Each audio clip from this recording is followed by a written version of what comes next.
Assalamualaikum warahmatullahi wabarakatuh. Alhamdulillahi ala fadlihi wa ihsanih, wa syukru lahu wa thana'u alaihi ala ni'matihi wa amtinanih, wassalatu wassalamu ala nabiyyina Muhammadin abdihi wa rasulih wa ala alihi wa sahbihi. Ma'asyiral muslimin yang dirahmati Allah Subhanahu wa taala, puji syukur tak henti-hentinya kita panjatkan kehadirat Allah Subhanahu wa taala dengan segala macam karunia, nikmat, rahmat yang kita terima, salah satunya sehingga kita dimampukan oleh Allah Subhanahu wa taala untuk berkumpul dalam satu majelis yang mulia pada pagi hari ini. Ini DKM menyebut istilah acara ini itu dengan istilah yang beda-beda. Ada yang menyebutnya tarhib Ramadan, ada yang menyebutnya tarhib wa tarhib. Itu maksudnya atau yang benar yang mana? Ya, kalau tadi Pak Ketua DKM menyebutnya tarhib Ramadan. Tarhib Ramadan itu maksudnya adalah kalau diambil dari bahasa Arab, rahaba yurahibu tarhiban, itu diambil dari kata ar-rahbah. Ar-rahbah ay as-sa'ah. Ar-rahbah, kata rahbah itu artinya keluasan. Jadi seseorang ketika menyambut orang lain dengan kata marhaban, itu dia ingin menyampaikan kepada orang yang disambutnya, saya menerimamu dengan tangan terbuka, dengan keluasan hati.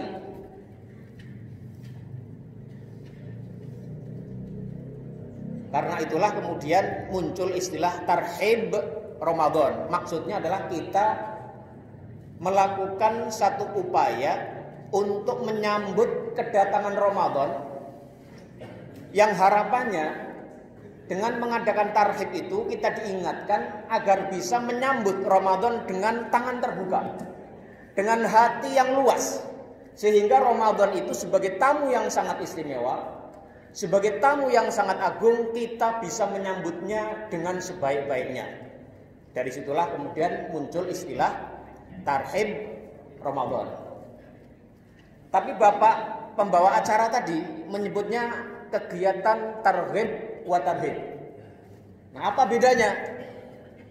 Kalau tarhib itu artinya adalah melakukan sesuatu yang mendorong orang untuk mencintai atau melakukan satu hal. Sementara tarhib pakai hak, kalau tarhib pakai ghin ya, at-tarhib itu artinya mendorong orang untuk melakukan dan menyukai satu hal. Tapi kalau tarhib pakai hak, kalau tadi yang tarhib Ramadan itu pakai hak, ya, beda tipis ya di makhraj hurufnya. Itu artinya adalah mendorong orang untuk tidak melakukan satu hal. Jadi kalau dikatakan masalah benar atau salah itu tergantung maksudnya. Jadi kalau kita menyebut tarhib wa tarhib itu maksudnya adalah kita menyampaikan satu hal yang mendorong orang untuk melaksanakan amal-amal perbuatan baik yang diamalkan untuk mengisi bulan Ramadan. Nah, pada saat yang sama kata tarhib, kalau yang dari tarhib wa tarhib, tarhibnya itu adalah menginformasikan, memberitahu, mendorong orang untuk tidak melakukan satu hal. Jadi mengabarkan hal-hal yang dilarang dalam Ramadan misalnya. Jadi dua istilah itu bisa sama-sama dibenarkan penggunaannya. Jadi kalau tarhib Ramadan yang digunakan oleh Pak Ketua DKM tadi, itu maksudnya adalah kita menyambut Ramadan, mempersiapkan diri kita menyambut tamu agung, sehingga sambutan kita atas tamu kita itu menjadi sambutan yang berharga, sambutan yang sesungguhnya, sambutan yang sesuai dengan martabat dan kedudukan dari tamu tadi. Nah, sementara kalau kita menggunakan istilah tarhib wa tarhib, ya, itu artinya kita ingin mengajak jamaah yang ikut serta dalam kegiatan itu untuk mencari tahu apa sih amalan-amalan, hal-hal yang penting diketahui sehingga mendorong kita mencintainya, menyukainya dan kemudian mengamalkannya. Dan pada saat yang sama kita mencari tahu atau memberitahu orang tentang satu hal yang buruk sehingga kita terdorong untuk menjauhi dan tidak melaksanakannya. Makanya ada seorang ulama yang bernama Al-Hafidh Al-Munziri, seorang ahli hadis. Kalau ulama dulu menyebut kata Al-Hafidh, itu maksudnya adalah seorang yang memiliki kepakaran dalam bidang hadis. Kalau sekarang kan orang menyebut Al-Hafidh itu orang yang hafal Al-Quran, hafal 6 ribuan ayat. Kalau Al-Hafidh dalam istilah umum yang dipakai ulama-ulama dulu, itu Al-Hafidh menunjuk kepada seseorang yang pakar hadis sampai jumlah hadis yang dia hafal itu puluhan ribu. Jadi jauh lebih tinggi arti daripada makna Al-Hafidh di zaman dulu dibanding zaman sekarang. Nah, Al-Imam Al-Hafidh Al-Munziri, seorang ahli hadis, itu pernah punya buku namanya At-Targhib wa Tarhib, yang isinya adalah hadis-hadis Rasulullah SAW yang menjelaskan tentang berbagai hal yang positif, akhlak-akhlak terpuji, amal-amal soleh yang semestinya dilakukan oleh seorang mukmin. Dan di buku yang sama juga beliau menjelaskan tentang at-tarhib, amalan-amalan buruk, perilaku-perilaku buruk, akhlak yang tidak baik, sehingga seorang mukmin yang baik harus menjauhinya. Ini sebagai mukaddimah atau pendahuluan tentang istilah tarhib Ramadan. Nah, kita ma'asyiral muslimin dirahmati Allah Subhanahu wa taala, bersyukur pada pagi hari ini kita bisa berkumpul bersama untuk menghadiri acara ini. Kita kalau lihat saat ini, kalau di sisi sebelah kiri, bapak-bapak ini saya lihat mayoritas di atas, rata-rata saya yakin di atas 50 tahun ini. Ya. Hampir tidak ada, di bawah 40 tahun saya nggak yakin ada. Oh, ditunjuk-tunjuk bapak. 40 tahun tambah berapa pak? Hah? Ya Masya Allah, ya Masya Allah. Tapi yang sebelah kanan, alhamdulillah, saya lihat ada adik-adik kecil kita yang nantinya akan menjadi generasi penerus Masjid Nurul Basirah Komplek Poin Mas ini. Ma'asyiral muslimin yang dirahmati Allah Subhanahu wa taala, kalau kita hari ini masih bisa bernafas, kita hari ini masih bisa hidup, kita hari ini masih bisa diberikan oleh Allah Subhanahu wa taala kesempatan untuk mendatangi majelis tarhib Ramadan ini atau tarhib wa tarhib tadi. Ini belum tentu kita itu bisa mendapati hidup kita ini berlangsung hingga lusa atau setelah lusa saat Ramadan tiba. Karena usia itu memang tidak ada yang tahu. Kita bersyukur hari ini kita bisa hadiri acara ini dan kita berdoa mudah-mudahan Allah Subhanahu wa taala menghantarkan kita kepada Ramadan ya tahun 1445 Hijriah sampai seterusnya ya sampai berakhirnya Ramadan tahun ini dan bahkan hingga Ramadan berikutnya. Amin Allahumma. Ya, makanya di antara doa ulama-ulama salaf dulu ya, ketika mereka mengharap betul untuk bisa bertemu dengan Ramadan, itu misalnya dalam kitab ini ya, Lataiful Ma'arif ya, karya Ibnu Rajab Al-Hambali ini. Itu ada seorang tabi'in namanya Yahya bin Abi Katsir. Itu beliau biasa berdoa yang intinya itu adalah berharap sekali, ekspresi keinginan yang kuat untuk bertemu dengan Ramadan.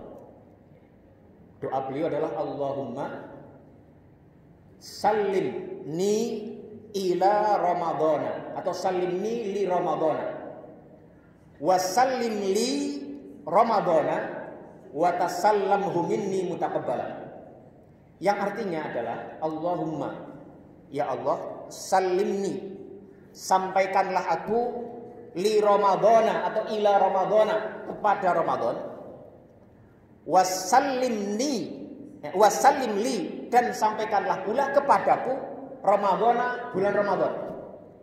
Jadi didorong dari dua sisi. Dari sisi kitanya, kita berharap Ramadan itu didatangkan kepada kita. Dari sisi satunya kita berharap disampaikan kepada Ramadan. wa tasallamhu minni mutaqabbalan. Dan mudah-mudahan ketika aku nanti sudah bertemu dengan Ramadan, maka aku bisa beraktivitas, beribadah dengan sebaik-baiknya, yang ibadah itu diterima olehmu. Wa tasallamhu minni mutaqabbalan. Dan terimalah Ramadan itu sebagai sebuah amal perbuatan aktivitas ibadah yang engkau terima di sisimu ya Allah. Jadi doa ini doa yang sangat penting diajarkan oleh seorang tabi'in, seorang ulama tabi'in yaitu Yahya bin Abi Katsir, yang senantiasa berharap Ramadan itu datang kepada dia dan dia datang kepada Ramadan. Karena banyak orang yang tinggal sehari, 2 hari menjelang Ramadan, ya itu sudah tidak lagi kemudian mendapatkan kesempatan bertemu Ramadan. Dan dalam kitab ini pula disebutkan ya, banyak juga ulama-ulama salaf dulu itu, mereka itu salah satu prioritas doa mereka dalam sepanjang tahun yang mereka lalui itu adalah kalau setengah tahun sebelum Ramadan mereka berdoa agar disampaikan kepada Ramadan. Kemudian setengah tahun berikutnya pasca Ramadan mereka berdoa mohon kepada Allah Subhanahu wa taala agar semua amal perbuatan mereka diterima selama bulan Ramadan itu. Ini menunjukkan betapa Ramadan itu bagi para generasi terdahulu, para ulama-ulama salaf dulu, ya, para oleh Rasulullah sendiri, bahkan nanti akan kita lihat beberapa contohnya. Para sahabat dan para tabi'in itu mencontohkan bahwa kita perlu menganggap spesial Ramadan ini. Jadi jangan pernah merasa Ramadan itu adalah pergiliran waktu yang biasa, tidak. Ada satu riwayat hadis. Riwayat hadisnya ini sebagian ahli hadis menyebutnya sahih, sebagian lagi ada yang menyebutnya hasan li ghairihi, meskipun ada juga yang mendhaifkannya. Hadis ini masyhur sekali dari sahabat Thalhah bin Ubaidillah. Beliau itu bercerita bahwasanya suatu ketika ada 2 orang di zaman Rasulullah SAW yang masuk Islam bersama-sama. 2 orang ini menurut satu riwayat datangnya min Baliyin, dari satu suku atau satu tempat yang namanya Bali. Bali itu adalah bagian dari Bani Adroh atau Bani Udroh, satu kabilah yang menetap di pinggiran kota Madinah, yang mereka itu aslinya adalah orang-orang Yahudi. Namun ada juga yang menyatakan mereka berdua ini adalah dari kalangan orang-orang Yaman yang datang ke Madinah kemudian menyatakan keislamannya kepada Rasulullah SAW. Nah, 2 orang ini itu masuk Islam bersama-sama. Kemudian ya, namanya manusia, ya, meskipun masuk Islamnya bareng-bareng, karena punya karakteristik yang berbeda, punya kapasitas yang berbeda, punya keinginan berbeda-beda, maka salah satu di antara keduanya ini disebutkan dalam hadis itu, dia lebih tekun dalam beribadah kepada Allah Subhanahu wa taala dibanding yang satunya. Katakanlah kita anggap yang orang satu itu namanya A, si fulan A, yang kedua namanya si fulan B atau si B. Nah, si A ini itu setelah masuk Islam menyatakan keislamannya bersama si B, kemudian dengan berangsur-angsurnya waktu itu menunjukkan bahwa sebenarnya si A ini orangnya lebih tekun beribadah. Dan bahkan kemudian menurut riwayat hadis itu, ini ada dalam Sunan Ibnu Majah dan beberapa riwayat yang lain, si fulan ini kemudian ikut dalam satu jihad fisabilillah, salah satu perang jihad fisabilillah, dan akhirnya gugur, ya, nahsabuhu syahidan fisabilillah, ustushhida, dia gugur dalam salah satu peperangan di jalan Allah Subhanahu wa taala. Ini si A tadi yang lebih tekun dan kemudian ikut berperang dan syahid di jalan Allah Subhanahu wa taala. Nah, si B ini, orang yang satunya lagi yang kalah tekun, ya sama-sama beriman, sama-sama berislam, sama-sama rajin beribadah tapi kalah tekun sama si A tadi, itu hidup kurang lebih 1 tahun berikutnya hingga kemudian sakit dan meninggal. Di si B ini meninggalnya dalam keadaan meninggal biasa, bukan gugur syahid di jalan Allah, tapi dia meninggalnya 1 tahun setelah si A tadi. Pada suatu malam, ya, Thalhah bin Ubaidillah dalam satu tidurnya bermimpi. Dalam mimpinya itu seakan-akan dia berada di pintu surga bersama dengan dua orang yang sudah meninggal tadi, si A dan si B tadi. Tiba-tiba keluarlah satu sosok dari dalam surga, yang itu ditafsirkan sebagai malaikat yang menunggu surga, kemudian memanggil si B untuk masuk ke dalam surga terlebih dahulu. Wahai fulan B, masuklah ke surga, kira-kira begitu. Kemudian tidak berapa lama baru sosok tadi, malaikat yang menunggu surga tadi, giliran pada waktu berikutnya keluar lagi memanggil si fulan A untuk masuk ke dalam surga. Dan kemudian mengatakan kepada Thalhah bin Ubaidillah, adapun kamu belum tiba saatmu untuk masuk surga. Akhirnya terbangunlah Thalhah bin Ubaidillah dari tidurnya. Beliau merasa takjub, merasa heran dengan apa yang terjadi dalam mimpinya itu. Mimpi orang itu kan macam-macam. Ada ru'ya as-salihah atau ru'ya as-sadiqah, mimpi yang benar, dan ada ar-ru'ya as-sayyi'ah, mimpi yang tidak benar atau mimpi yang sia-sia, adghadhu ahlam. Dan mimpinya Thalhah bin Ubaidillah ini rupanya termasuk yang ar-ru'ya as-sadiqah tadi. Karena apa? Salah satu indikasinya adalah beliau bisa mengingat betul secara detail mimpinya itu. Dan seseorang itu ketika dalam mimpi bertemu dengan orang-orang yang sudah meninggal, itu bisa jadi benar itu adalah pertemuan yang sesungguhnya. Itu banyak ulama yang beristinbat dari ayat yang di surat Az-Zumar itu. A'udzubillahi minasyaitonirrajim. Allahu yatawaffal anfusa hina mautiha wallati lam tamut fi manamiha. Allah itu menggenggam jiwa-jiwa orang-orang yang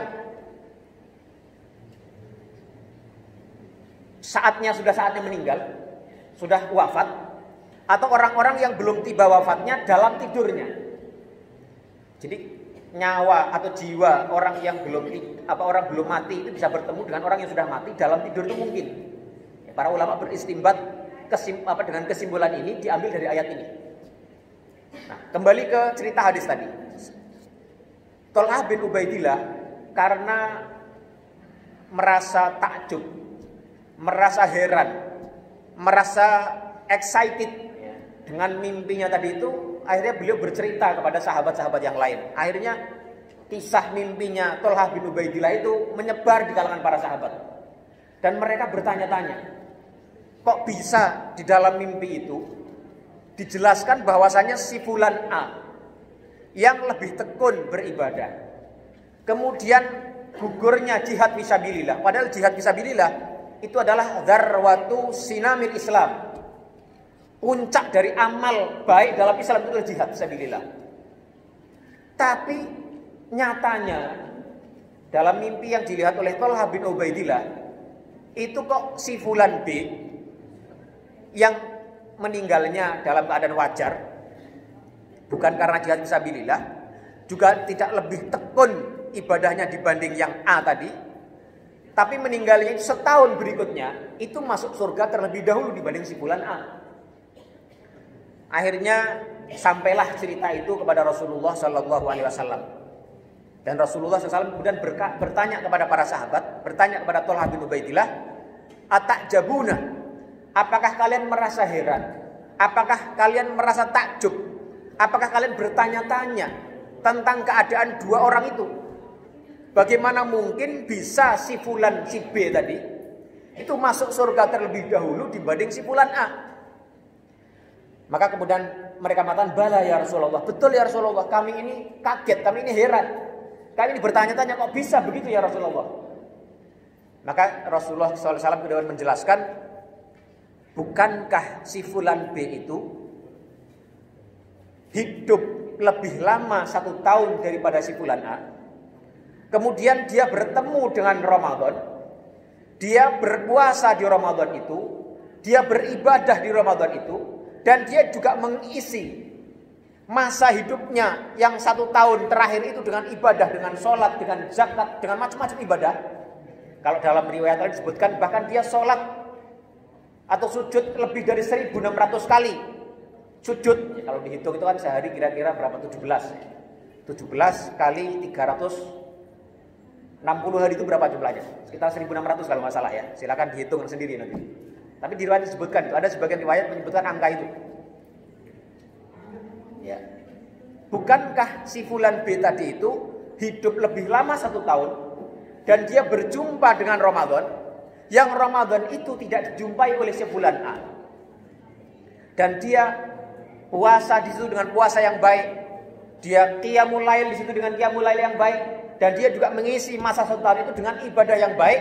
Itulah yang membuat si fulan B bisa melampaui derajatnya si fulan A yang gugur jihad fisabilillah tadi.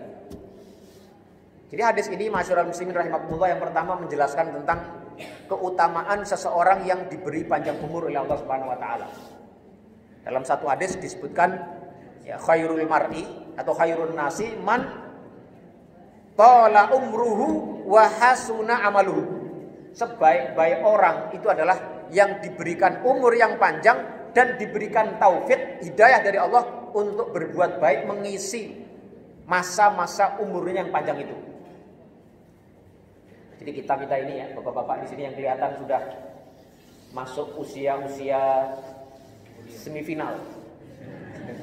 Kalau istilah kompetisi itu ini kelihatannya udah usia semifinal, mohon maaf nih Pak ya. Meskipun ya nggak mesti juga, yang semifinal itu belum tentu duluan. Bisa jadi bapak duluan, saya belakangan, atau saya belakangan bapak duluan, itu belum pasti.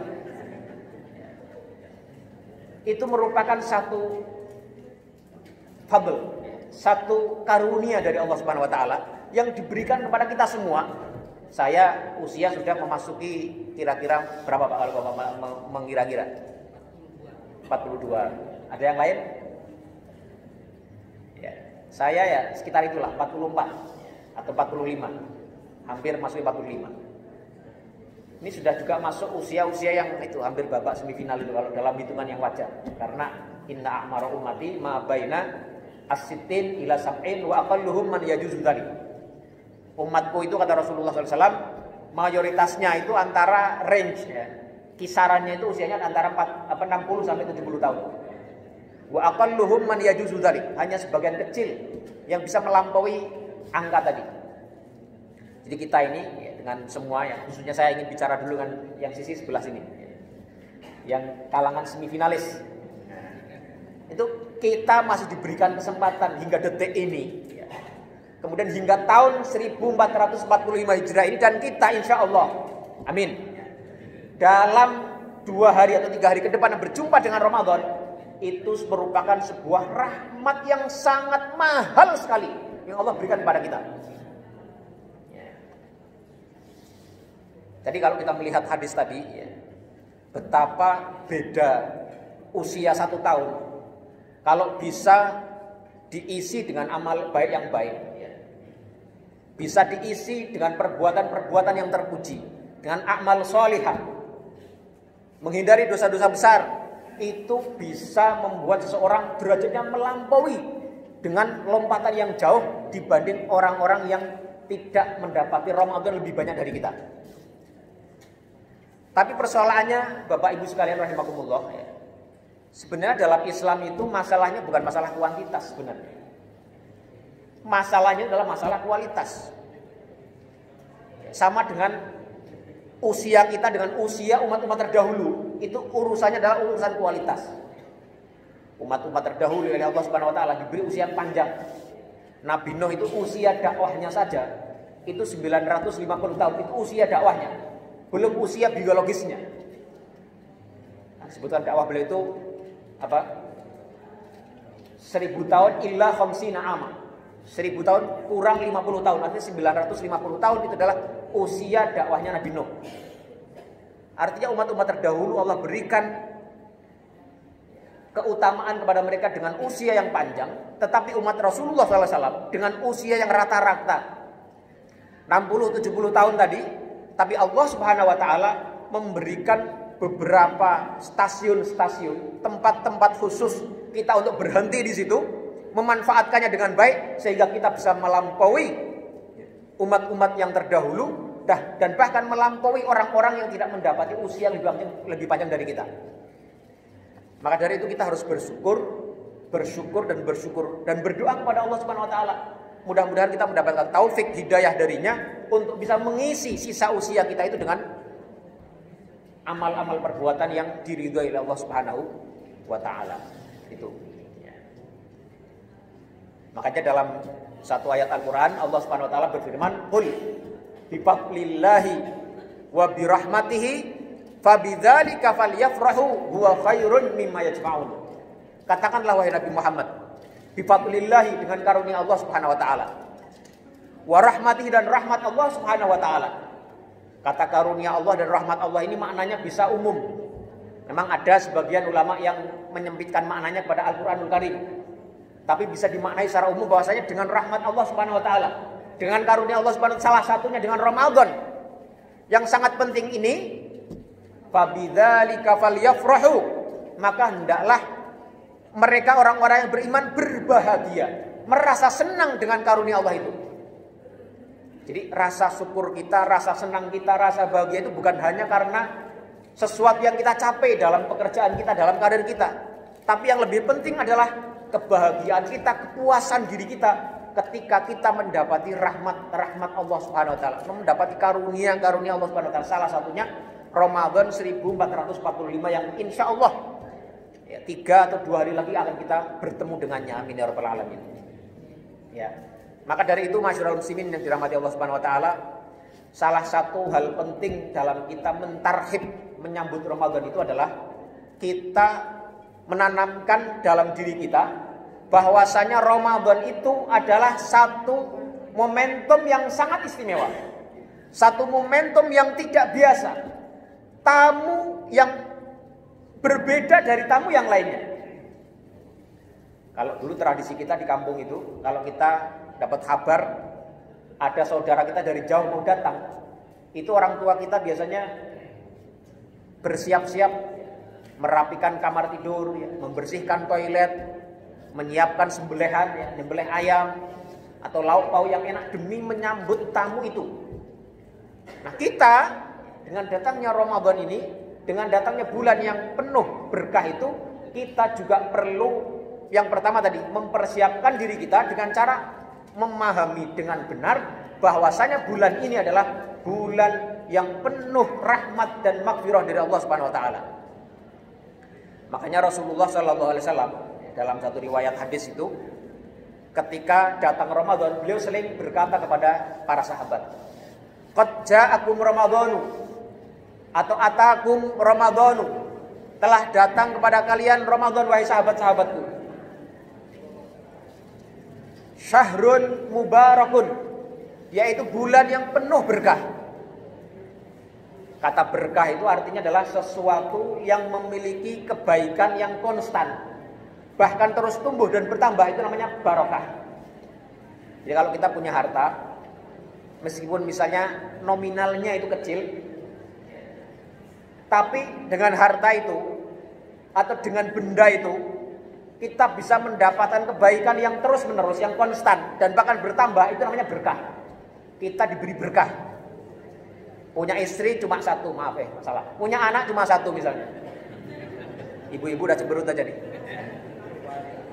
Punya anak cuma satu, tapi anak yang satu itu luar biasa santunnya, luar biasa berbuat baiknya kepada kedua orang tuanya, berprestasi di sekolahnya, tidak pernah membuat masalah. Itu meskipun satu, dia berkah dibanding misalnya punya anak 3, tapi isinya masalah semua.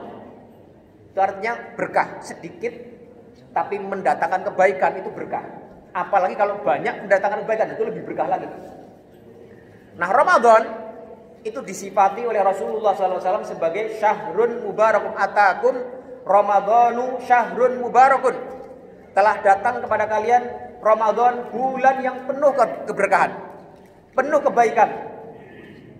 Kebaikan-kebaikannya apa? Itu banyak sekali. Nanti di kelanjutan hadis ini misalnya disebutkan ya, iftaradallahu alaikum fihi siyamahu. Allah mewajibkan kepada kalian di bulan ini berpuasa di dalamnya. Kemudian dilanjutkan lagi ya. Wa futihat fihi abwabul jinan. Ada riwayat abwabus sama. Dan pada bulan ini dibuka semua pintu langit atau pintu-pintu surga. Wa ghulliqat abwabun niran. Wa lam yuftah minhu baban. Atau babun. Ditutup juga semua pintu-pintu neraka tanpa terkecuali. Tidak ada satupun pintu yang dibuka selama bulan Ramadan. Wasufidat atau wasulsilat asyayatin atau maradatu syayatin. Dan setan-setan yang bandel-bandel dibelenggu, dirantai oleh Allah Subhanahu wa taala. Faman hurima khairuha faqad hurim. Maka barang siapa yang terhalang mendapatkan keberkahan Ramadan, terhalang mendapatkan kebaikan dari Ramadan, maka dia adalah orang yang terhalang dari rahmat Allah Subhanahu wa taala. Nauzubillah min dzalik. Jadi Ramadan itu sedemikian pentingnya oleh Rasulullah sallallahu alaihi wasallam disebutkan sebagai bulan yang penuh berkah, yang di dalamnya itu selama bulan Ramadan penuh itu dibuka semua pintu surga.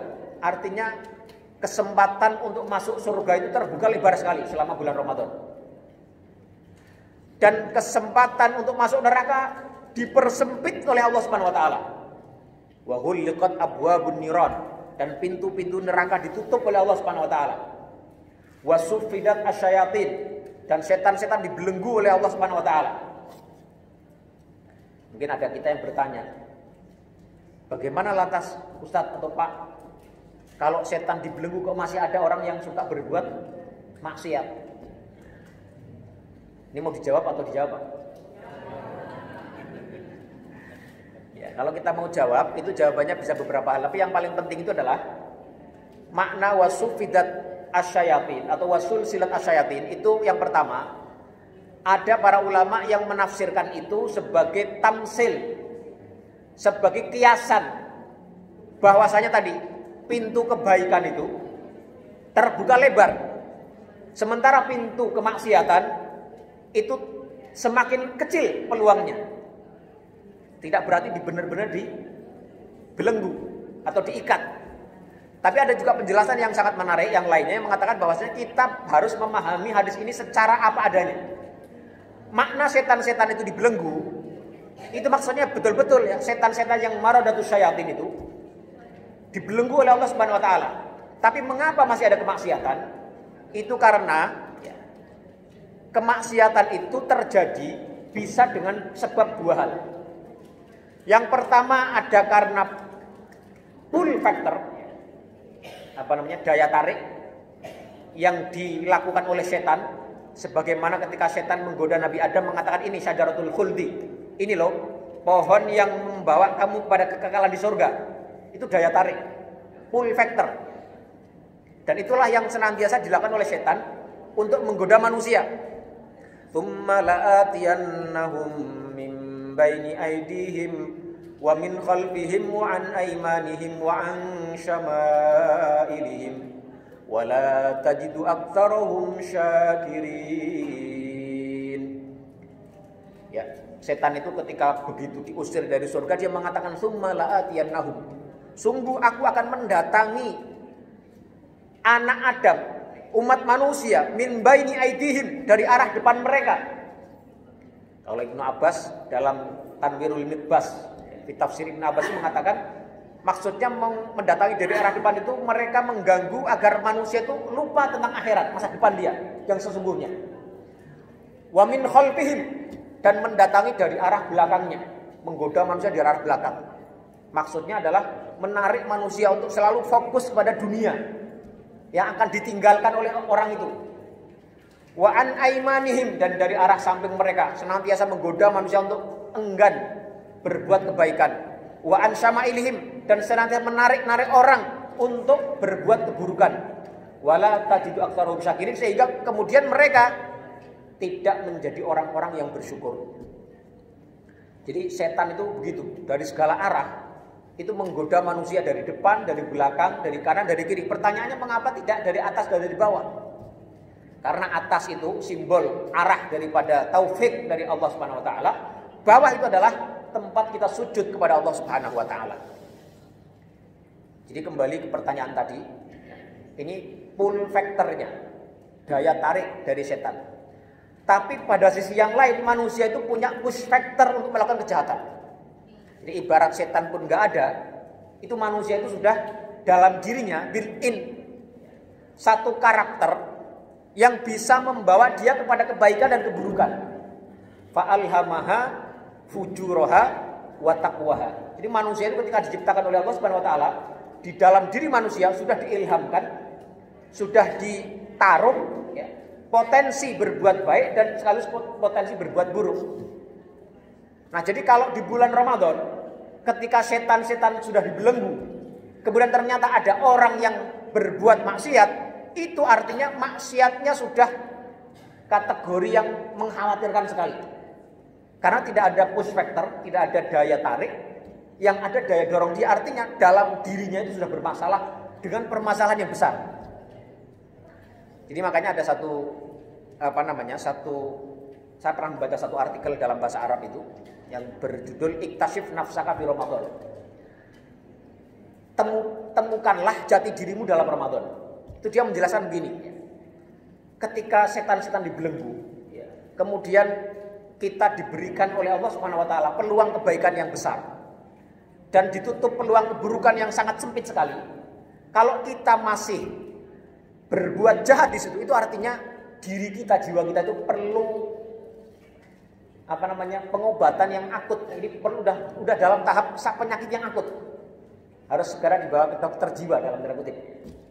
Karena masalahnya sudah besar. Artinya apa? Dia melakukan kejahatan itu benar-benar potensi dari dirinya.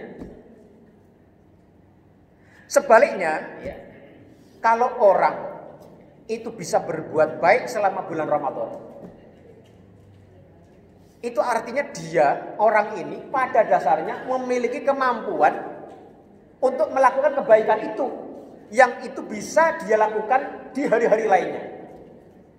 Jadi cara kita untuk mengukur seberapa bermasalah tidaknya diri kita itu dalam bulan Ramadan itu sangat baik sekali. Kalau kita Ramadan masih males-malesan, ogah-ogahan pergi ke masjid, enggan baca Al-Quran, enggan bersedekah, enggan berbuat baik, itu artinya ada masalah akut dalam diri kita. Tapi kalau kita pada sebaliknya, kita di bulan Ramadan nih bisa menghatamkan Al-Quran lebih dari 1 juz misalnya, atau minimal 1 juz lah untuk Jamaah Al-Basyirah ini misalnya. Sementara di luar Ramadan itu nggak bisa. Itu artinya sebenarnya orang ini punya kemampuan untuk melakukan itu, menyelesaikan Al-Quran sehari 1 juz. Buktinya di Ramadan dia bisa. Artinya orang kalau selama ini berargumen, saya kan susah pak, mau baca Al-Quran itu nggak ada waktu, atau mau bangun subuh, bangun sebelum sahur itu berat sekali, saya nggak bisa pak. Tapi ternyata Ramadan itu membuktikan dia mampu melakukannya. Itu artinya dia juga bisa melakukannya pada waktu-waktu yang lain. Itu ya. Jadi kembali ke pertanyaan tadi, makna wasuffidat asyayatin tadi, dibelenggunya setan-setan tadi, bisa dimaknai yang pertama tadi itu adalah majazi, kiasan untuk menggambarkan bahwasanya di bulan Ramadan kebaikan itu sangat terbuka lebar dan keburukan tertutup rapat. Tapi pada sisi yang lain bisa dimaknai sungguh-sungguh ya, apa adanya. Memang benar-benar setan yang ganas-ganas itu diikat sama Allah Subhanahu wa taala. Dibelenggu oleh Allah Subhanahu wa taala. Nah, masalahnya adalah kalau kita sampai masih berbuat maksiat, itu dalam jiwa kita itu perlu ada yang segera harus kita obati. Karena jiwa kita bermasalah. Itu ya. Jadi di antara keutamaan Ramadan tadi adalah wasuffidat asyayatin. Ya, faman hurrima min khairiha atau min khairihi, barang siapa yang terhalang dari mendapatkan kebaikan selama Ramadan itu faqad hurim, maka dia adalah orang yang terhalang dari kebaikan seluruhnya. Ada satu hadis yang juga menarik, masyhurul muslimin dirahmati Allah Subhanahu wa taala. Suatu ketika Rasulullah SAW naik ke atas mimbar dan beliau mengucapkan amin 3 kali. Para sahabat bertanya-tanya, Rasulullah, mengapa engkau mengatakan amin 3 kali? Maka kemudian Rasulullah menjawab, yang pertama adalah Beliau mengatakan, datang Jibril, kemudian mengatakan, celakalah ragima anfu rajulin. Celakalah atau rugilah seseorang itu yang disebutkan nama Rasulullah SAW, kemudian dia tidak bersolawat kepadanya. Maka merugilah dia, celakalah dia. Itu yang pertama. Yang kedua, kalau ada ragima anfu rajulin adraka ramadhana thumman salaha minhu walam yukfar lahu. Kalau ada seorang laki-laki, ada seseorang manusia yang bertemu dengan Ramadan, kemudian Ramadan itu selesai, dia sampai hidupnya sampai Idul Fitri, sampai selesai Ramadan, tetapi walam yukfar lahu, kemudian dia tidak mendapatkan ampunan dari Allah Subhanahu wa taala, maka dia termasuk raghima anf. Dia termasuk orang yang sangat merugi sekali. Orang yang celaka, orang yang menderita. Mengapa? Karena dia gagal mendapatkan rahmat dan peluang nikmat dari Allah Subhanahu wa taala yang luar biasa. Padahal di bulan Ramadan itu keberkahannya sangat luar biasa. Nanti kita lanjutkan ya. Kemudian yang ketiga tadi, Rasulullah mengatakan amin, yang ketiga tadi adalah ketika Jibril mengatakan juga raghima anfu rajulin, juga celakalah atau merugilah, kebangkrutanlah bagi orang yang mendapati kedua orang tuanya atau salah satunya, tapi itu tidak bisa menghantarkannya ke surga. Itu juga menjadi orang yang merugi dan orang yang celaka. Kalau kita masih punya orang tua, terus kita tidak bisa berbakti kepada dia, dengan itu kita mendapatkan fadilah yang agung, mendapatkan keutamaan yang agung yang bisa mengantarkan kita ke surga, itu juga termasuk kita tergolong orang-orang yang raghima anfu, orang yang celaka, orang yang rugi, orang yang menderita di akhirat nanti. Ini kembali ke masalah Ramadan tadi. Semakin sedemikian banyak rahmat, sedemikian banyak barokah, sedemikian banyak kelebihan keutamaan yang dimiliki Ramadan itu sampai dikatakan seperti itu. Celaka. Syaqiyun. Tadi orang yang ketemu Ramadan ternyata keluar Ramadan dia tidak mampu meraih ampunan dari Allah Subhanahu wa taala. Padahal Ramadan ini menjadi stasiun di mana kalau kita berhenti di situ dengan baik, itu kita memiliki instrumen yang sangat banyak sekali untuk menghapuskan dosa kita.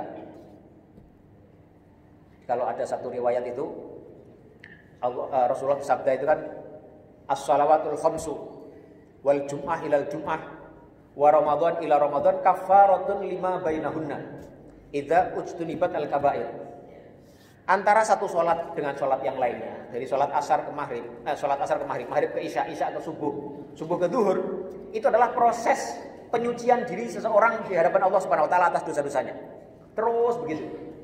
Nah, kemudian wal jum'ah ilal jum'ah, dari satu Jumat kepada Jumat yang lain, itu juga proses pembersihan diri. Wa ramadhanu ila ramadhana. Ya, dan satu Ramadan ke Ramadan yang lain itu juga adalah kafarah. Tempat kita menghapuskan dosa kita di hadapan Allah Subhanahu wa taala. Mungkin juga kita bertanya-tanya mungkin ya, Ustaz, kalau satu sholat ke sholat yang lainnya sudah menjadi kafarah, Jumat dari Jumat lainnya menjadi kafarah, lantas apa gunanya kafarah yang Ramadan ke Ramadan? Itu mungkin ada juga bertanya begitu. Ini juga perlu jawab atau apa? Ya? Perlu jawab nggak, Bu? Ya. Ini juga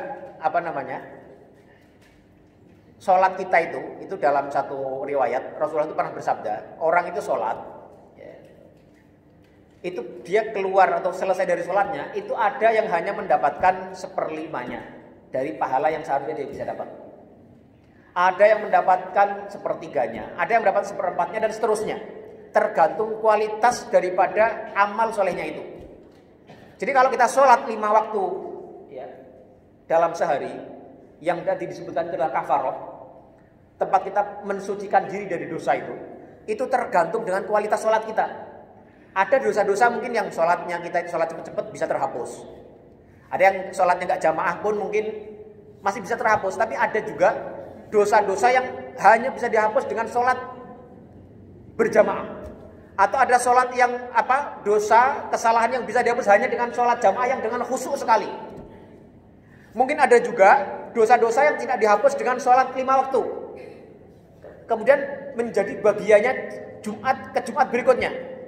Dan nanti ada pula dosa-dosa yang tidak tercover atau karena kekurangan sholat kita dalam sholat 5 waktu kita, atau satu Jumat ke Jumat yang lainnya itu dosa-dosa kita dibawa sampai 1 tahun untuk digulung, ya, dihapuskan dengan Ramadan yang kita lakukan. Jadi Ramadan itu salah satu fungsi utamanya adalah tadi menghapuskan dosa-dosa yang 1 tahun tadi, yang mungkin dengan sholat kita masih belum bersih, dengan Jumat kita belum bersih juga, nanti dibersihkan lagi dengan Ramadan. Sekali lagi kembali kepada kualitas amal dan iman kita kepada Allah Subhanahu wa taala. Kalau Ramadannya benar, ya semakin kuat itu. Gosokan penghapusannya semakin kuat. Tapi kalau Ramadannya sekadar masuk Ramadan ya tidur-tiduran saja, baca Qur'annya malas-malas, sholatnya malas-malas, ya mungkin saja susah juga terhapus. Nah, inilah orang yang seperti ini, orang yang mendapati kerugian dari Ramadan. Kemudian hadis lain lagi misalnya, man shoma ramadhana imanan wa ihtisaban ghufira lahu ma taqaddama min dzambi. Barang siapa yang berpuasa dengan penuh keimanan. Maksudnya adalah dia meyakini betul itu perintah Allah Subhanahu wa taala, bukan karena yang lain-lain, wa ihtisaban, dan hanya mengharap pahala dari Allah Subhanahu wa taala dengan tidak rasa penuh penyesalan atau rasa malas-malesan gitu ya. Ghufira lahu ma taqaddama min dzambi. Dia akan diampuni dosanya apa yang telah dia lalui di masa lalu. Demikian pula man qoma ramadhana imanan, barang siapa yang mendirikan salat qiyamul lail di malam bulan Ramadan, imanan wa ihtisaban, dengan penuh iman dan ihtisab kepada Allah, ghufira lahu ma taqaddama min dzambi. Diampuni dosanya dari apa yang dosa yang telah lalu. Man qoma lailatal qadri imanan, barang siapa yang berdiri menghidupkan malam Lailatul Qadar imanan wa ihtisaban, dengan iman dan ihtisab, ghufira lahu ma taqaddama min dzambi. Diampuni dosa-dosanya yang telah lalu. Jadi di Ramadan itu ada banyak sekali instrumen-instrumen yang Allah siapkan untuk kita untuk menghapuskan kesalahan-kesalahan kita. Yang lebih menarik lagi adalah bahwa pada setiap malam Ramadan itu ada orang-orang yang divonis oleh Allah Subhanahu wa taala terbebas dari api neraka. Walillahi utaqa'u. Dan Allah itu punya orang-orang yang dimerdekakan, orang-orang yang divonis bebas minan nari, dari api neraka. Wa dzalika kulla lailatin fi Ramadan, dan itu terjadi pada setiap malam di bulan Ramadan. Jadi sedemikian pentingnya Ramadan itu dengan berbagai macam tadi keberkahan, kebaikan yang luar biasa banyak itu. Jangan sampai kita salah menempatkan Ramadan dalam hidup kita.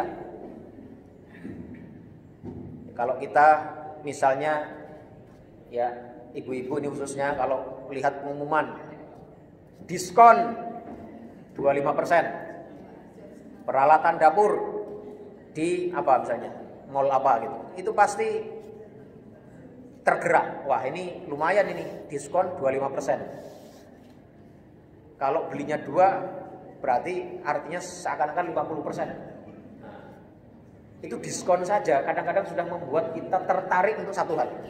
Nah, ini Allah Subhanahu wa taala dan Rasulnya itu menyatakan secara tegas berbagai macam kebaikan, keberkahan yang ada dalam Ramadan itu yang terkait dengan hidup kita masa nanti, di akhirat nanti. Ada peluang dibebaskan dari api neraka. Kita aja itu kalau mau membayar, kalau nanti di hari kiamat itu menurut ayat-ayat Al-Quran itu, kalau seandainya seseorang itu punya dunia segala isinya, itu digunakan hanya untuk membebaskan diri dari siksaan api neraka, akan dia bayar.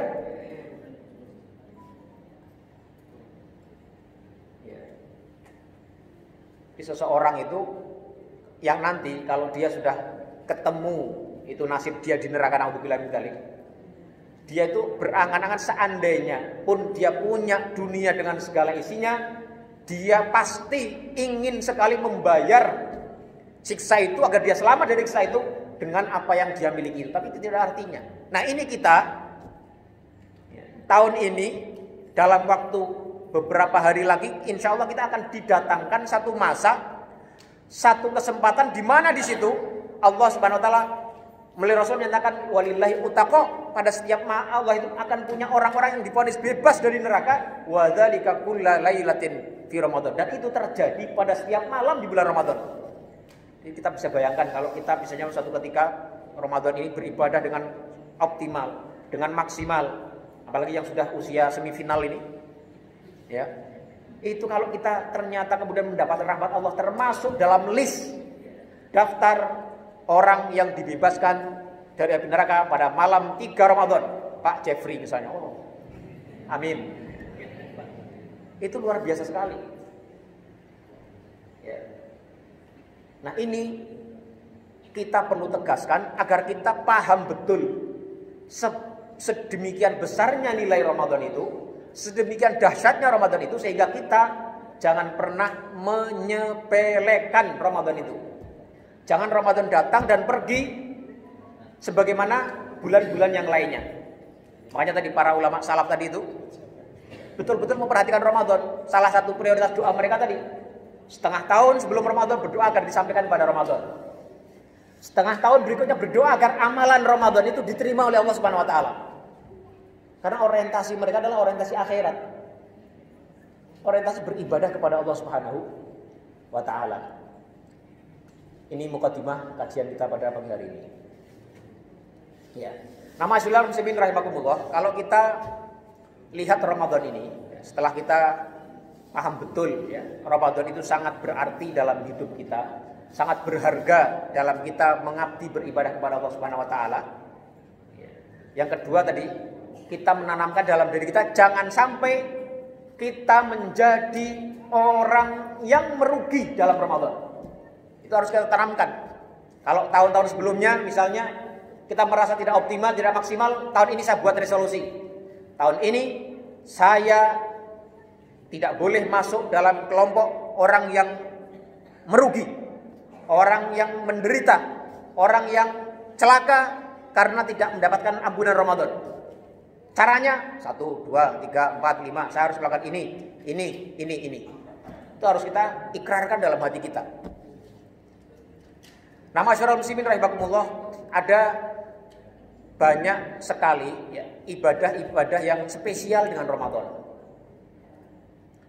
Kalau kita selama ini itu mengidentifikasi Ramadan itu dengan puasa, ya tidak salah ya. Syahrul Ramadan, bulan Ramadan sebagai bulan Syahrul Syiyam, ya, Syahrul Syiyam itu ya benar saja. Karena apa? Ramadan itu memang di dalamnya ada kewajiban ibadah puasa selama 1 bulan penuh. Tetapi ya, sebenarnya Ramadan itu telah menjadi mulia, Ramadan itu telah menjadi istimewa dengan hal lain sebelum adanya puasa. Jadi ibadah puasa Ramadan itu Allah Subhanahu wa taala wajibkan kepada umat Nabi Muhammad itu pada bulan Sya'ban tahun kedua Hijriah. Jadi saat itu kira-kira usia Rasulullah Shallallahu Alaihi Wasallam itu antara 53 atau 54 tahun. Sementara Rasulullah SAW itu sudah diangkat menjadi nabi pada usia 40 tahun. Artinya adalah Ramadan itu sudah ada sebelum disyariatkannya puasa selama kurang lebih 13 atau 14 tahun tanpa ada puasa Ramadan. Tetapi Ramadan itu sudah Allah muliakan dengan hal lain di luar puasa itu. Dengan apa? Yaitu dengan Al-Quranul Karim. Makanya di surat Al-Baqarah di rentetan ayat-ayat puasa, di ayat 185 Allah berfirman, Syahru Ramadhanalladzi unzila fihil Qur'anu hudal linnasi wa bayyinatin minal huda wal furqan. Bulan Ramadan itu adalah bulan di mana unzila fihil Qur'an. Jadi Allah Subhanahu wa taala mengidentifikasi Ramadan dengan satu hal yang paling penting dari Ramadan itu. Yang lebih penting dari puasa sebenarnya. Yaitu apa? Yaitu Al-Quranul Karim. Al-Quranul Karim itu diturunkan pada bulan Ramadan. Itu Al-Quran itu mengalami beberapa kali tahapan dalam penurunannya. Kalau menurut pendapat Ibnu Abbas itu dalam satu riwayat dari beliau mengatakan bahwasanya Al-Quran itu pertama kali turun dari Allah Subhanahu Wa Taala ke langit dunia secara utuh itu terjadi pada malam bulan Ramadan. Itulah yang dimaksud dalam surat Ad-Dukhan ayat 3, Inna anzalnahu fi lailatin mubarakah. Sungguhnya kami telah menurunkan Al-Quran itu fi lailatin mubarakah, pada satu malam yang penuh keberkahan. Jadi Ramadan disebut berkah tadi oleh Rasulullah, dan malam diturunnya Al-Quran juga disebut sebagai lailatin mubarakah, malam yang penuh kebaikan, penuh keberkahan. Dan Allah Subhanahu Wa Taala ketika mengidentifikasi Ramadan dengan Al-Quran, itu memang Allah sedang mengidentifikasi Ramadan dengan hal yang paling penting dari Ramadan itu sendiri. Kayak kita nih kalau mau ditanya, apa sih yang identik dengan Jakarta? Orang bisa menjawab Monas misalnya. Orang kalau nyebut Monas itu identik dengan Jakarta. Kalau misalnya menyebut apa lagi misalnya? Poin Mas. Yang identik adalah Masjid Nurul Basiroh umpamanya. Amin. Apa? Ya. Itu menunjukkan bahwasanya sesuatu yang diidentifikasi itu menggunakan alat identifikasi yang paling penting agar asosiasi dua hal itu tidak terputus. Nah, ketika Allah Subhanahu wa taala menyebut syahrul Ramadan alladzi unzila fihil Qur'an, bulan Ramadan adalah bulan di mana diturunkannya Al-Qur'an dalam bulan itu menunjukkan bahwasanya ada kaitan yang sangat penting sekali antara Ramadan dengan Al-Qur'an. Maka salah satu hal yang paling penting selama kita Ramadan itu adalah bagaimana kita memperbaiki interaksi kita dengan Al-Quran. Dalam Sahih Bukhari disebutkan bahwasanya Rasulullah SAW itu kalau setiap malam di bulan Ramadan itu Jibril datang kepada beliau. Fayudarisuhul Quran, maka beliau kemudian mentadarus Quran itu kepada Nabi Muhammad. Jadi kalau di kampung-kampung ada istilah tadarus Al-Quran, itu ulama itu menganjurkan itu mengambil dalil dari situ. Karena apa? Karena Nabi Muhammad setiap malam di bulan Ramadan, ini dalam Sahih Bukhari, itu Jibril datang setiap malam. Kalau bukan Ramadan itu tidak mesti setiap malam. Tapi pada setiap Ramadan, setiap malam malaikat Jibril turun pada Rasulullah untuk fayudarisuhul Quran. Maka saat itulah Rasulullah SAW tadarus Quran bersama Jibril setiap malamnya. Jadi kita pun selayaknya mencontoh itu. Pada Ramadan kita lihat ini, apa target kita di bulan Ramadan. Surat apa saja atau berapa ayat yang mau kita tadaburi. Jadi bukan hanya baca kalau perlu ya. Baca oke. Target 1 juz misalnya. Target 1,5 juz atau target yang enggak mampu 1 juz kalah karena bacanya susah, ya udah 1/2 juz. Atau biasanya cuma sehari 1 halaman. Ramadan saya bikin target misalnya 5 halaman misalnya, 1/2 juz umpamanya. Kemudian target berapa atau ayat mana saja yang mau saya tadaburi selama Ramadan. Itu harus kita target. Ini sama juga dengan kebiasaan para ulama salaf dulu. Jadi kalau datang Ramadan, itu para ulama-ulama dulu itu mengkhususkan waktu-waktu mereka untuk Al-Quran. Makanya ada yang sampai menghatamkan dalam 3 hari hatam satu mushaf, satu Al-Quran. Ada yang sehari bisa 3 kali juga ada juga riwayatnya.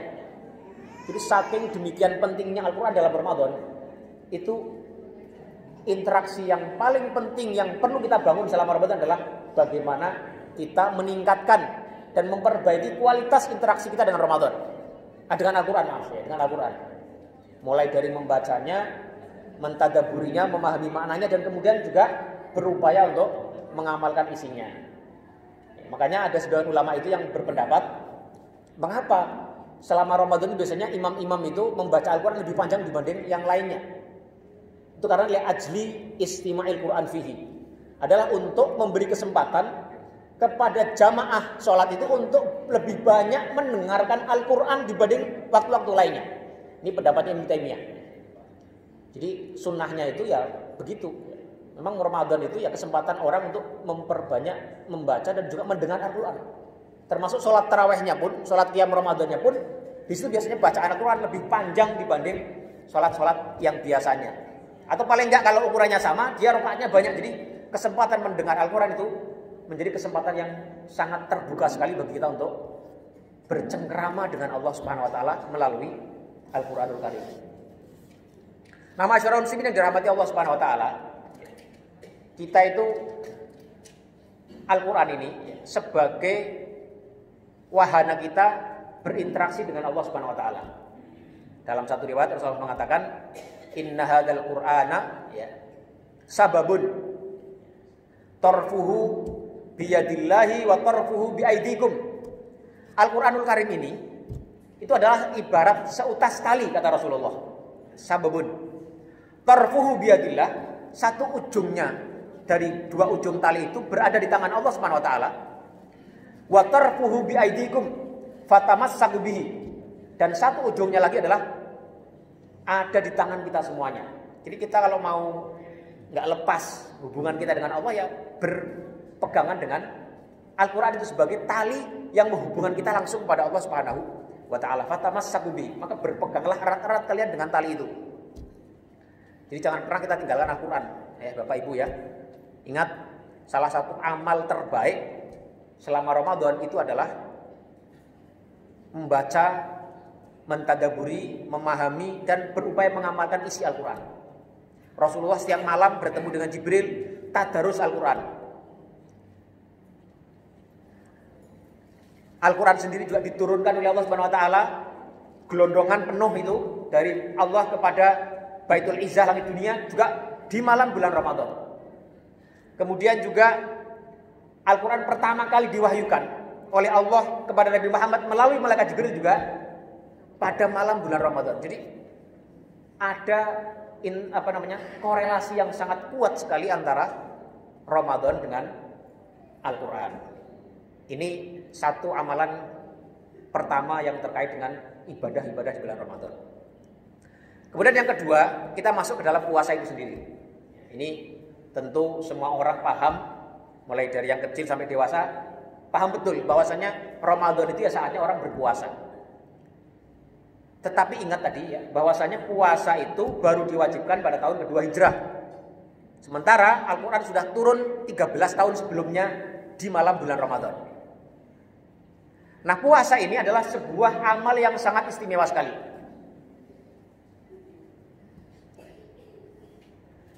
Setiap waktu yang istimewa itu biasanya ada puasa di situ. Ramadan karena sudah menjadi istimewa dengan Al-Quran tadi. Ramadan itu menjadi istimewa karena turunnya Al-Quran. Kan ada orang bilang Ramadan itu artinya kan panas, ya, membakar, sesuatu yang membakar. Banyak orang yang memaknainya maksudnya adalah membakar dosa itu tidak terlalu tepat. Karena apa? Karena istilah Ramadan itu sudah ada sebelum adanya puasa Ramadan. Sejak zaman jahiliyah sudah ada namanya Ramadan. Nah, mengapa orang menyebutnya dengan Ramadan? Itu karena pada bulan itu dulu saat dinamai pertama kali, saat itu keadaannya sangat panas sekali, makanya disebut dengan Ramadan, sesuatu yang membakar dan panas sekali. Tapi kemudian memang ya, dengan hikmah Allah Subhanahu wa taala mensyariatkan syariat yang penting, yaitu berpuasa dalam bulan Ramadan, yang di dalamnya juga ada banyak instrumen yang bisa membakar dosa-dosa kita. Itu. Nah, sekarang kembali kepada tadi bahwasanya puasa itu adalah amal soleh yang istimewa yang Allah syariatkan pada momen-momen yang dianggap sangat penting. Contohnya tadi Ramadan sendiri itu menjadi penting karena ada Al-Quran, maka disyariatkan puasa sebulan penuh di dalamnya. Ini jadi yang membuat mulia Ramadan itu Al-Qur'annya dulu. Baru puasa menjadi ibadah yang juga dianjurkan di situ. Kemudian hari Arafah. Hari Arafah itu adalah hari yang paling mulia di antara hari-hari yang lain, di seluruh hari-hari yang lain. Ya. Dan di situ juga banyak juga orang-orang yang mendapatkan vonis bebas dari api neraka. Maka pada hari Arafah juga selain orang-orang yang wukuf di Arafah sana, di sini kita juga disunahkan untuk berpuasa. Kemudian Asyura. Hari Asyura menurut banyak riwayat disebutkan adalah hari di mana Allah SWT menyelamatkan Nabi Nuh. Allah menyelamatkan Nabi Musa dari kejaran Fir'aun. Jadi dia menjadi hari yang mulia. Ya. Karena itulah disunahkan pula di situ puasa Asyura yang bisa menggugurkan dosa 1 tahun sebelumnya. Kalau tadi puasa puasa Arafah bisa menggugurkan 2 tahun, 2 tahun yang sebelumnya dan 2 tahun yang akan datang. Puasa Asyura juga sama. Kemudian kita lihat lagi hari Kamis.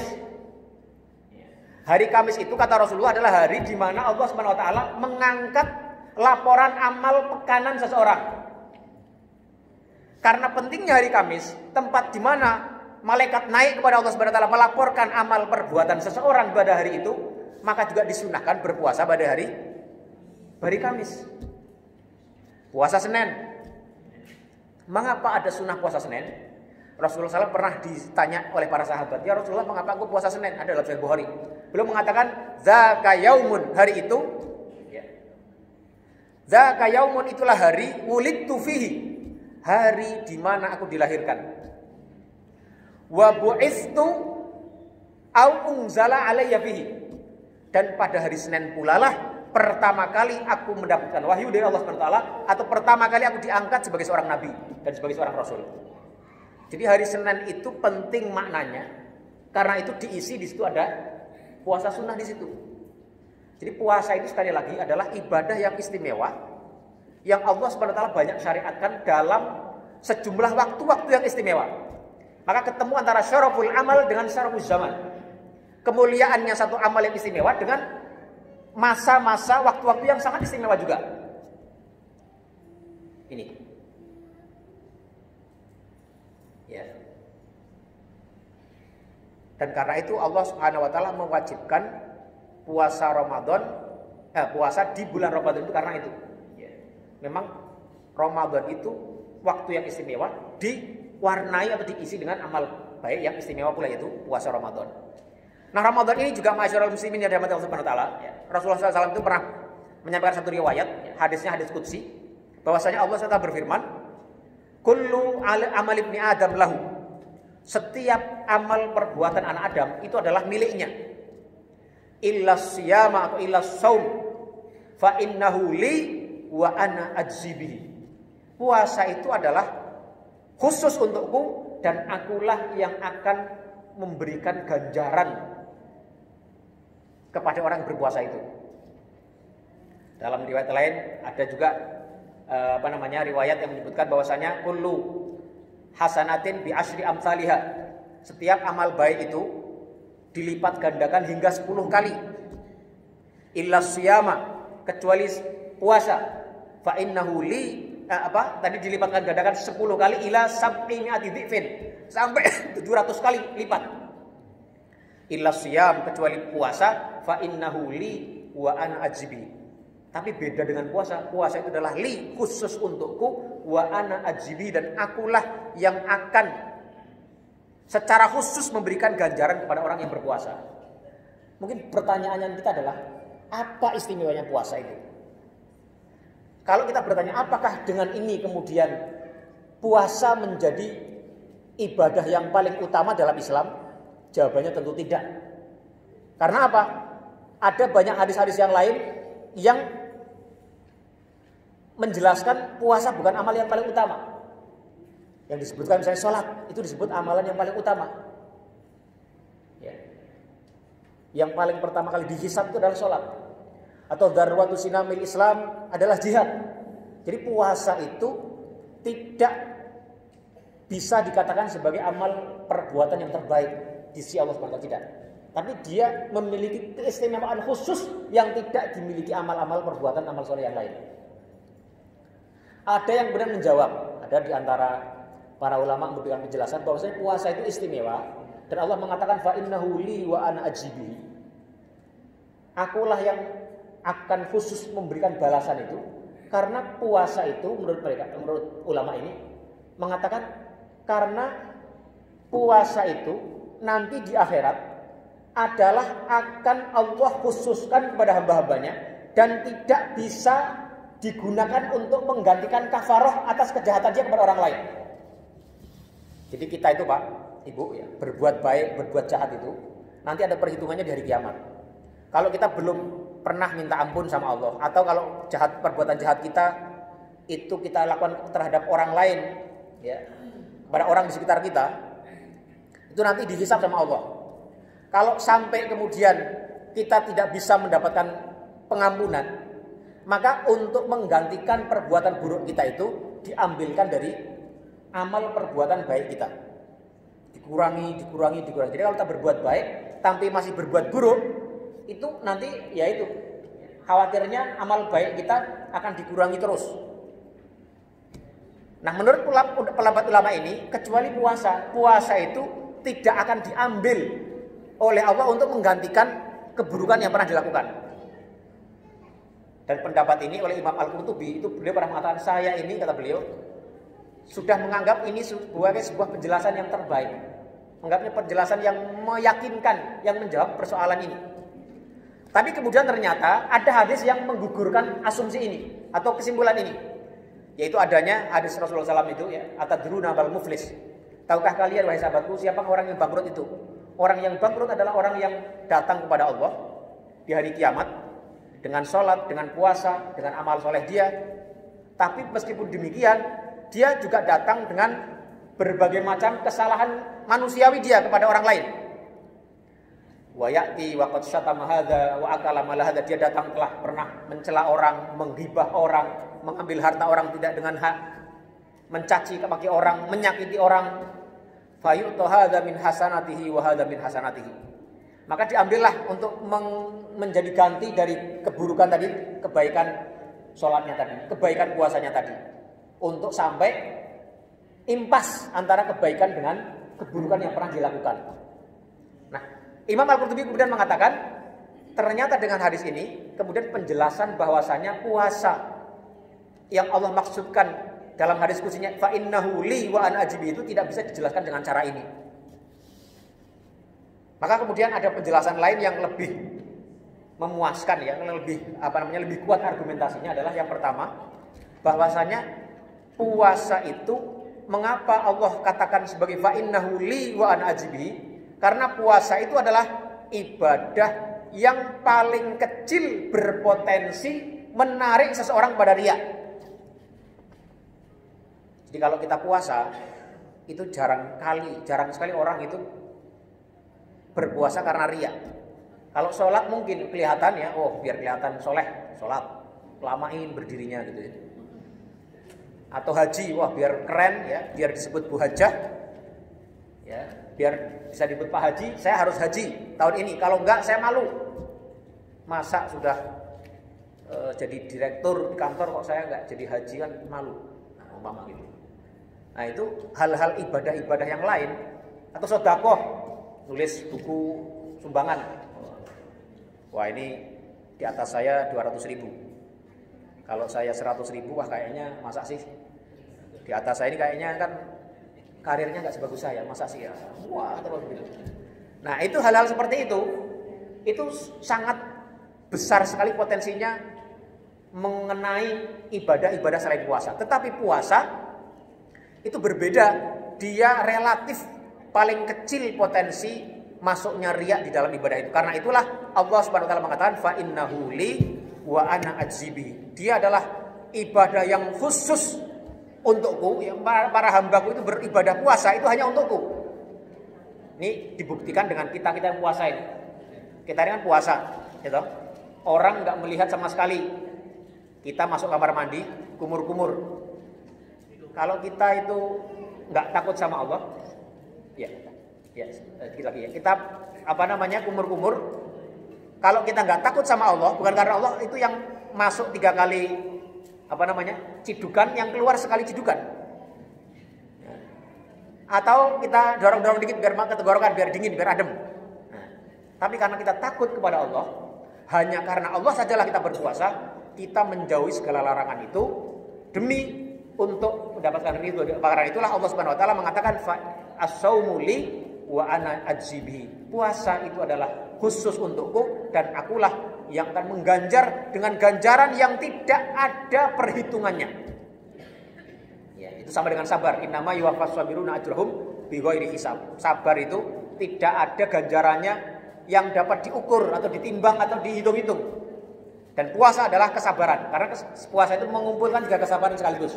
Kesabaran menerima qada dari Allah Subhanahu wa taala, dia harus lapar-lapar, merasa perutnya gemerincingan. Yang kedua, sabar menjalankan kebaikan, harus bangun subuh, salat subuh berjamaah, salat tarawih, dan sabar yang ketiga adalah sabar menjauhi larangan dan maksiat kepada Allah Subhanahu wa taala. Jadi sabar dan puasa itu juga sesuatu yang memiliki kaitan yang sangat erat sekali, karena itulah dia yuwaffas sabiruna ajrahum bighairi hisab, mendapatkan pahala dari Allah dengan tanpa batasan. Barangkali ini sementara sebagai pemantik untuk diskusi. Silahkan sekiranya ada pertanyaan atau tanggapan, kami persilakan. Alhamdulillah. Ya, Bapak Ibu sekalian yang kami hormati, yang segala saya Allah Subhanahu wa taala, kita sesi sekarang adalah dengan tanya jawab. Ya, silakan Ibu Bapak bersoal dan insyaallah Ustaz akan menjawabnya dengan tugas nanti. Sambil menunggu silakan tadi kertas yang saya sampaikan untuk saya isi dengan pertanyaannya, atau mungkin nanti kalau misalnya tidak ada akan saya dengan langsung bertanya dengan media yang akan dijawab oleh Pak Arif nanti. Saat ini sementara ada 3 pertanyaan. Satu adalah mohon jelaskan keutamaan berinfak atau bersedekah pada bulan Ramadan. Kemudian yang kedua, apakah bisa dilihat cirinya orang yang mendapatkan ampunan Allah setelah bulan Ramadan? Kemudian yang ketiga, Ustaz, ini adalah hukum nyetar atau ziarah kubur sebelum Ramadan. Jadi sementara ada 3 pertanyaan dulu. Silakan yang lain tadi bisa disampaikan. Ada langsung sini atau nanti kita langsung melalui Ya, saya bersyukur ada pertanyaan yang pertama tadi mengenai bagaimana keutamaan bersedekah di bulan Ramadan. Ini seharusnya juga saya jelaskan, tapi alhamdulillah ada yang menanyakannya. Mengapa Ramadan itu sering kali disebut juga masa di mana kita sangat dianjurkan sekali bersedekah.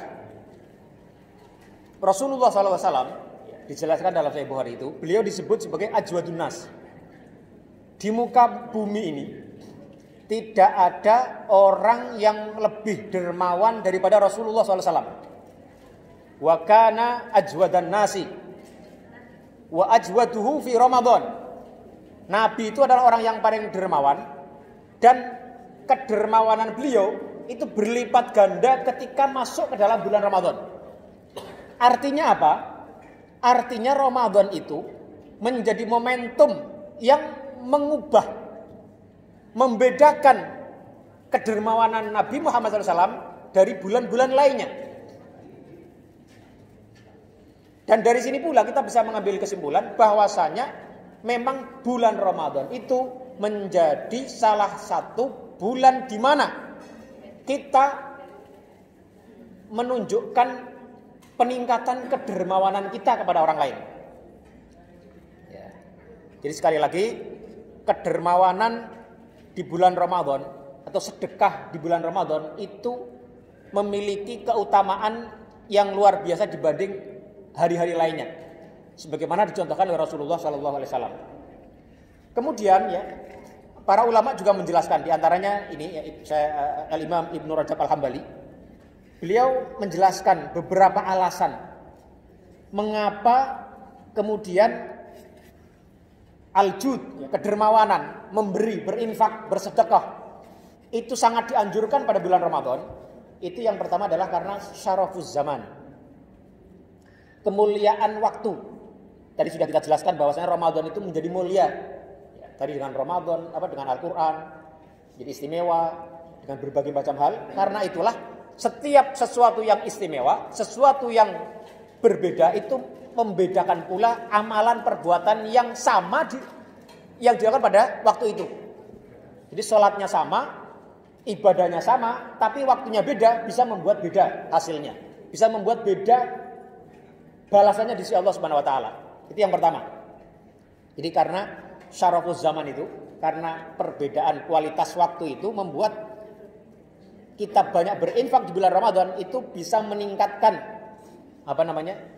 balasan dari si Allah Subhanahu wa taala. Mudha'afatu ajril amal, dilipat gandakannya pahala amal itu sendiri.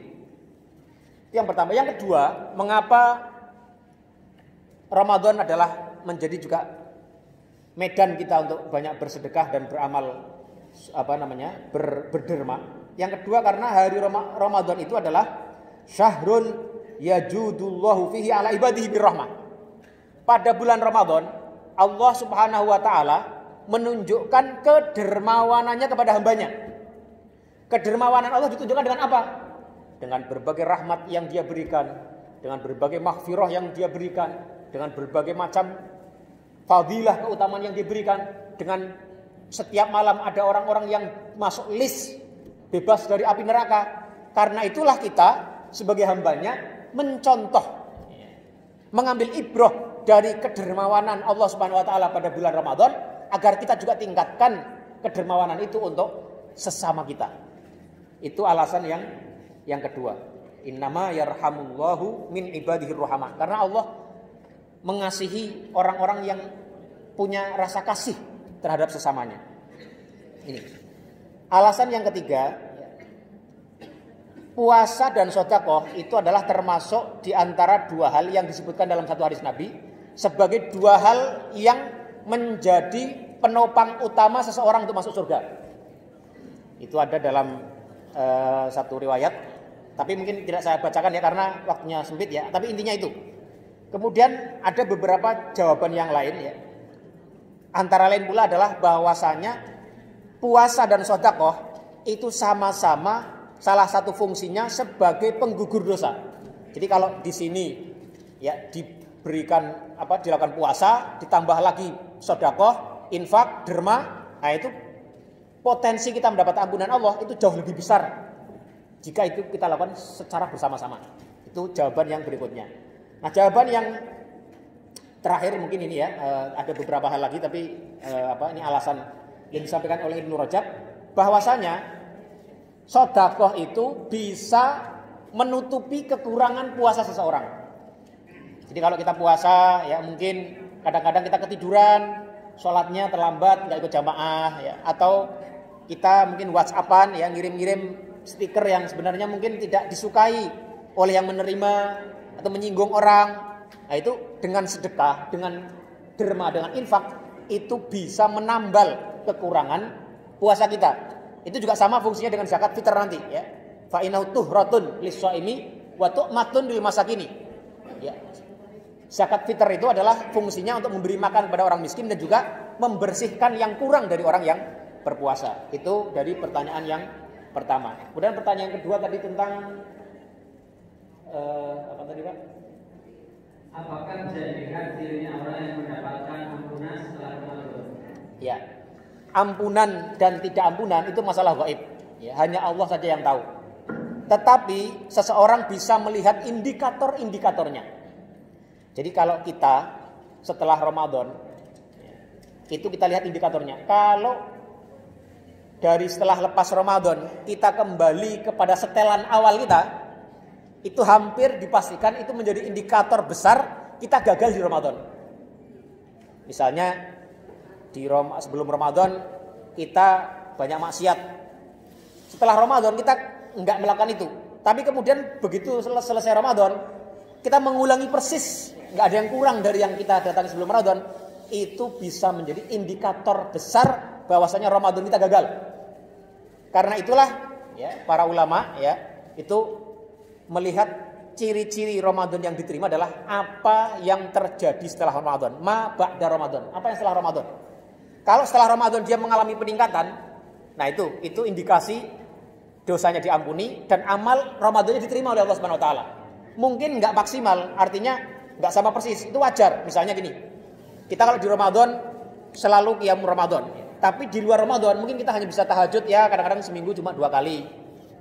Ya. Tapi kemudian setelah Ramadan kita bisa menambah menjadi 3 kali, tidak harus tiap malam ya. Sebagaimana bulan Ramadan itu enggak masalah. Karena memang Ramadan itu punya kekhasan di mana kita punya lompatan dalam amal baik kita yang berbeda dengan bulan di luarnya. Itu jawabannya ya. Yang berikutnya Hukum nyekar atau ziarah kuburan sebelum Ramadan. Nah, nyekar sebelum Ramadan. Kita perlu tegaskan bahwasanya ziarah kubur itu dianjurkan tanpa ada batasan waktu tertentu. Jadi kita datang ke kuburan untuk ziarah kubur dengan tujuan yang pertama, fungsinya untuk kitanya adalah mengingat mati, dan buat orang yang diziarahi untuk kita doakan di situ, itu bisa dilakukan kapan saja. Mau Ramadan, sebelum Ramadan, tanggal 1 Ramadan, tanggal 5 Ramadan, setelah Idul Fitri, kapanpun sangat dianjurkan untuk kita lakukan ziarah ke kuburan.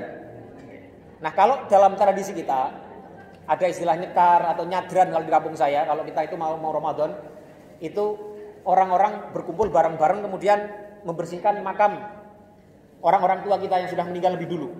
Nah, itu kalau saya melihatnya wallahu ta'ala alam ya, selama kita jangan sekali-kali meyakini itu bagian dari syariat, itu nggak apa-apa.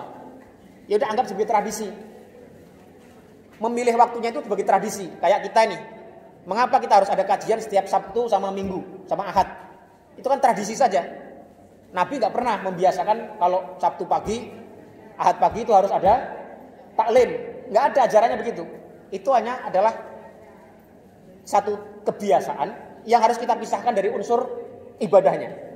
Nah, kita harus memahami itu agar kita jangan terjebak kepada seakan-akan itu harus begitu. Tidak. Ya, kalau kita nggak bisa berziarah atau nyekar pada menjelang Ramadan, kita bisa lakukan kapan saja.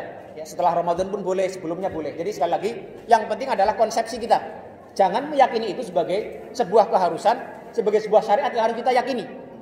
Tapi kalau tradisi melakukan itu, ya itu kita harus menata hati, pemahaman kita bahwa itu bukan bagian dari syariat, hanya bagian dari tradisi memilih waktu-waktu tertentu di mana orang bisa bersama-sama atau tidak bersama-sama untuk melakukan satu aktivitas tertentu. Wallahu a'lam bishawab.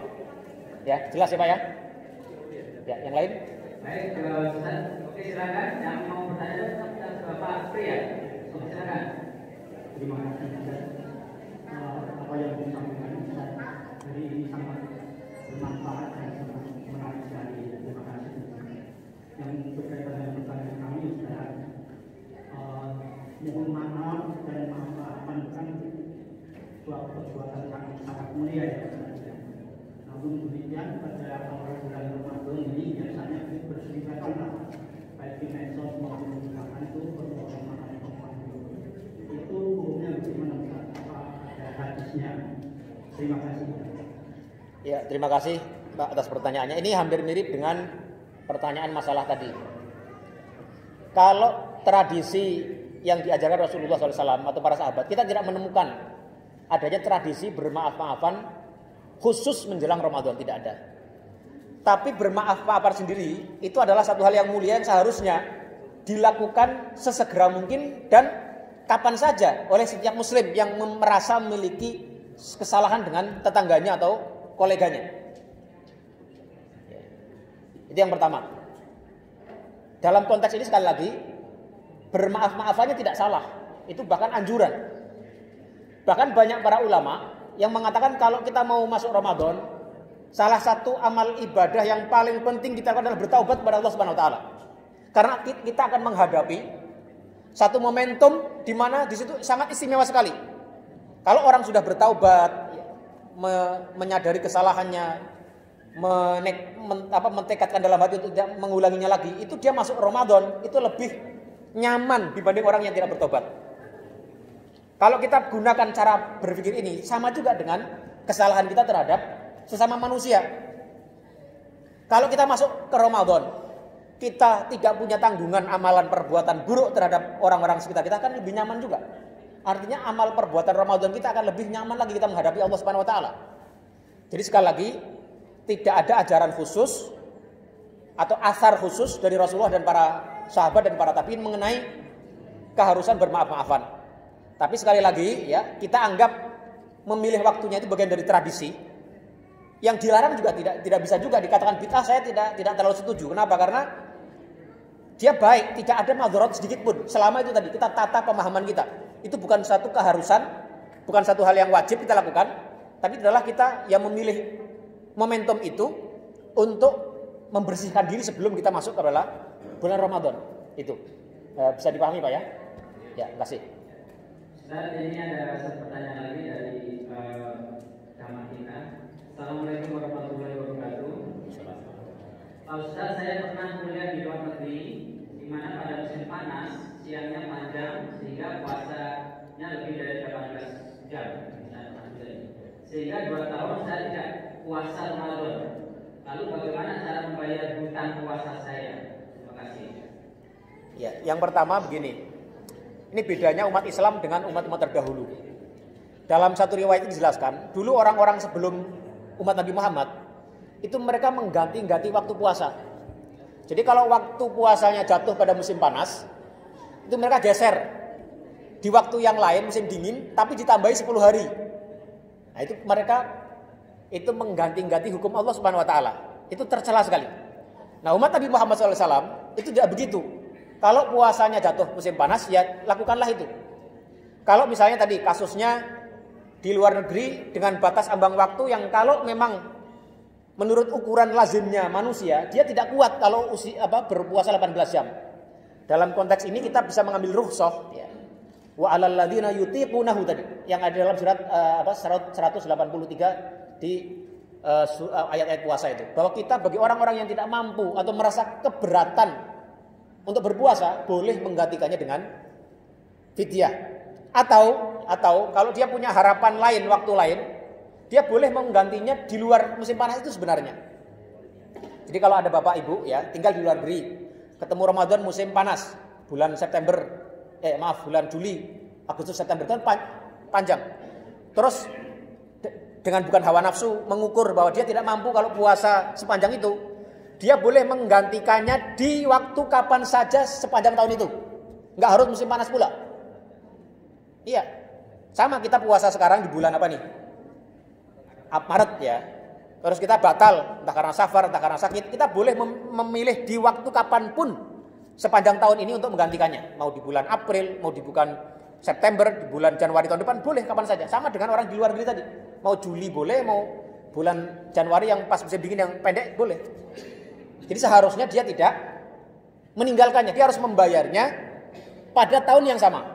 Nah sekarang pertanyaannya, kalau umpamanya dia sudah lewat Ramadan, kemudian belum membayar itu, bagaimana statusnya Ustadz? Nah ini, para ulama memberikan panduan, kalau seseorang itu berpuasa, itu dia harus membayarnya sebelum lewat Ramadan berikutnya. Kalau dia melewati Ramadan berikutnya, maka kewajibannya 2. Yang satu tetap membayar puasa itu, yang kedua dia membayar fidyah, membayar denda, di mana satu harinya setara dengan 1 mud untuk memberi makan orang miskin. Nanti para ulama berbeda pendapat, apakah 1 mud itu boleh diberikan matang dalam arti 1 nasi kotak misalnya, atau harus beras sekira-kira jumlahnya kira-kira 7 ons 700 gram atau 750 gram lah kira-kira seperti itu. Nah ini bagaimana? Itu kita bisa mengambil pendapat yang mana saja. Boleh kita berikan, karena Imam Malik itu, ya, Anas bin Malik pernah mengundang 30 ketika beliau sudah tua, tidak mampu lagi berpuasa, sudah berat sekali sebagai orang yang sudah tua renta. Beliau pernah memanggil 30 orang miskin ke rumah beliau sediakan makan, untuk makan sekali itu.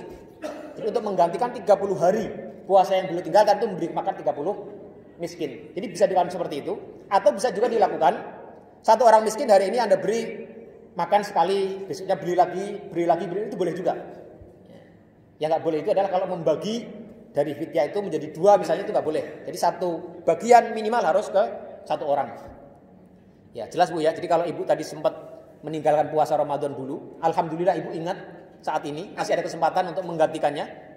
Tapi jangan lupa juga bayar fidyah sebagai tebusan daripada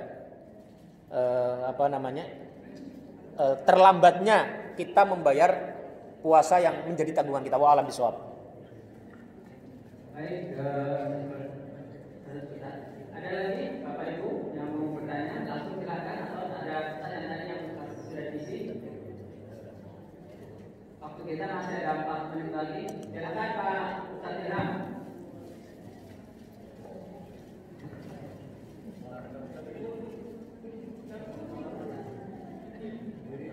Bismillahirrahmanirrahim. Assalamualaikum warahmatullahi wabarakatuh.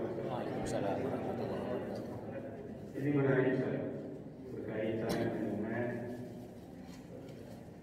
mengganti puasa Allah. Kalau saya ingat-ingat, mungkin bagi saya barangkali yang saya tahu, semasa saya sejak awal dari pertama kali baru ketika seperti ini dari sifat saya sampai ke waktu dimana kita mendapatkan hidayah untuk tentang agama ini, ada banyak waktu yang dilalui namun tidak terpenuhi syarat-syarat sebagai mana mestinya, banyak ditinggalkan.